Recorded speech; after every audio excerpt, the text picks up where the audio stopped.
社会を読み解く A の専門用語を覚えましょう。まずは30単語を学習します。本日はオドドベクさんと進めていきます。それでは、オドドベクさん、よろしくお願いします。はい、よろしくお願いします。Demak, boshladik. Boshladik. Jamiyatni tushunish. 社会を読み解く。Huquqiy ustuvorlik tamoyili. 法治主義。Ijtimoiy norma. 社会規範。Huquq. 法。Qonun. 法律。Majburiy kuch. 強制力。Hakamlar hay'ati tizimi. 裁判員制度。Axloq. 道徳。Urf-odat.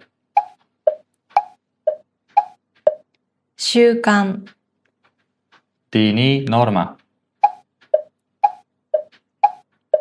宗教規範。Ijtimoiy tarkib. 社会秩序。Rasm-rusum. 習俗。Yo'l harakati to'g'risidagi qonun. 道路交通法。Chap tomonlama harakatlanish. 左側通行。Konstitutsiya. 憲法。Bosh vazir. 総理大臣。Modda.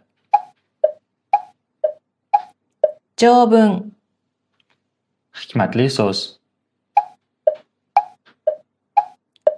格言。Sanksiya. サンクション。Haqiqiy emaslik. 無効。Zararni qoplash. 損害賠償。Jinoiy jazo. 刑罰。Majburiy chora. 行政処分。Xulq-atvor me'yori. 行為規範。Buyruq me'yori. 命令規範。Taqiq me'yori. 禁止規範。Moddiy me'yor. 実態法。Protsessual huquq. 手続き法。Tashkiliy me'yor. 組織規範。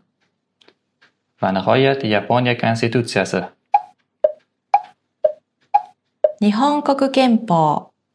皆さん、何個暗記できましたか？コメント欄に書いてください。皆さん、nimalar o'rganganingizni kommentariyada yozib qoldiring. Like, podpiska esdan chiqmasin. Obrigado, Tilaima. Hayar. Xayr.